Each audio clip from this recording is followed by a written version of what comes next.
I've been playing this game called Jotunslayer, and my, I love it so much. The game is fast, action-packed, and every upgrade and decision matters. I love how you could play the game for 30 hours and still find new ways to complete runs, new things to mix together to become the ultimate slayer. To me, that is good gameplay. So, I've been seeing a lot of these incremental, idle-style games popping up, and while I don't really play them, truth be told, I do find their mechanics quite fascinating. I know they are quite popular right now, and I can see why. I've been especially looking at Gambler's Table and a game about feeding a black hole, and I find the systems in these games very intriguing. So, I had a thought. Why not mix them? Roguelike Horde survival mixed with mining and incremental system upgrades? Sounds interesting, right? Well, I certainly think so. So, that's what I did. That's what I'm doing. I've spent about 4 weeks now on this prototype, and I'm just about ready to start showing it. In fact, the footage you've been watching is the game. I'm pretty far along already, truth be told. Introducing my new game, Crystal Harvest Apex Operator. That's right, Operator. So, if you've been watching the channel for a while, you'll know about my most recent big release, called Operator 8. This new game is set in that same Operator universe, but of course plays completely differently. In this one, you play as an operator hired to mine crystals on the surface of alien planets, while the hordes of Talcar try to stop you from destroying their crystals. The more crystals you mine and sell, the more credits you get, the more upgrades you get to choose. So, this is how it works. The whole game is centered around two things, mining and upgrades. You mine crystals with your laser weapon, which is the same one from Operator 8. We can get into lore later. Your rifle has two options, laser and secondary pulse. It has an overheat bar and a cooldown system. Fire the laser at crystals until they crack and explode. Collect the cracked crystals and take them to the nearest withdrawal station, where you'll get paid for those crystals. You then take those credits you get and spend them in the skill shop in between runs. This makes the core game faster, stronger, better, and allows you to mine better and to try harder difficulties. That's the gist of it. But here's what makes it fun: the upgrades and the game feel. The game has tons of upgrades. The game has amazing game feel. It has the juice. Of course, this takes tuning to get right, but the right systems are in place. The game has multiple management aspects too. You'll have to manage your movement, weight, oxygen, armor, health, and so on. Break crates to find pickups that help alleviate these issues and get you back into action. If you carry too many crystals, your movement speed is severely reduced.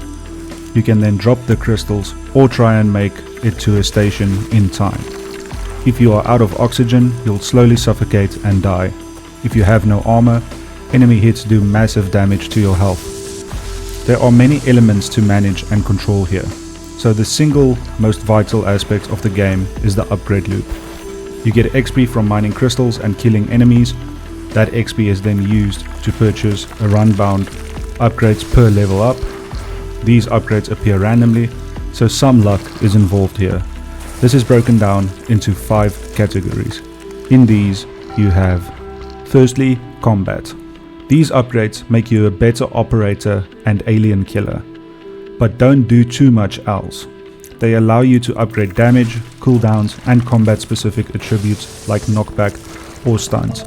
Of course, the damage upgrades also affect mining, as you'll damage crystals. Mining. These upgrades allow you to carry more crystals, deposit quicker, or a number of other options. This makes you a more efficient miner, allowing you to make more credits, but leaves you vulnerable to enemy attacks if you focus only on these upgrades. Augmentations. These are mostly suit upgrades, things like oxygen upgrades, dash and movement speed upgrades, or penalty reductions. These are basically management options that allow you to control your player better. Robotics.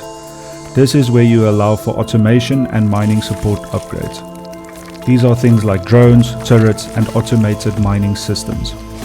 The two coolest ones here are the saw blade drones that spin around you and protect you, and the collector droid that runs out and collects crystals for you. Support. It's full out warfare here, baby. With this, you get to call in a support chopper, drop bombs, or just basically wreck your enemies all over the surface of different alien planets. Defense. This is exactly what it sounds like. Here, you can upgrade systems like health regen, armor upgrades, or get a shield ability that protects you from damage. Luck. This is a unique upgrade path. Right now, it only has critical hit upgrades, but I have much more planned. You can see these systems live already by watching the on-screen footage. A lot of it has already been done and added into the game. These systems are tied to an ability manager that you can see in the top left of the screen. At the start, you can only have 5 ability upgrades active at once.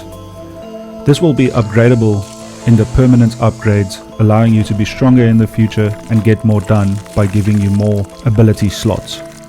So, non-combat upgrades are purchased with credits, and combat upgrades and support upgrades are purchased with DNA.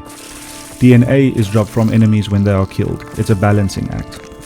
Now, while a lot has been implemented, I have tons more planned. I already have multiple working systems for each category, but I want to add a lot more. Anyway, how are you feeling about the game so far? Does it look like something you'd play? Let me know in the comments. So, to summarize the gameplay experience, you mine crystals, you sell those crystals, you kill enemies, you get DNA strands. You then take your credits and strands to the skill shop where you spend them on permanent upgrades. Now, when you have upgraded, you try again with your new upgrades, and if you have chosen wisely, you do better each run. I want this game to be very replayable and very fun to play. Basically, what Jotunslayer did for me in terms of how the game was as an experience. I want to do that for you with this game. I plan to add tons of upgrades and systems to the game to give it that sort of feeling where each time you try a new build, the game feels entirely different. I would love to hear your thoughts on the game. Personally, I believe it has loads of potential and is already in a near demo state. I'm going to drop a link to its itch page and a Google Drive link. If you are at all interested, I would love for you to play the game in its current state and give me feedback either here or on the game's itch page. In the end, I want to build a game that players want to play. So, do you want to play this? Let me know. Give it a try. That's about it for this one. I'm very excited for the project. Hopefully you can see the vision I have for it. So, until next time, keep cracking crystals.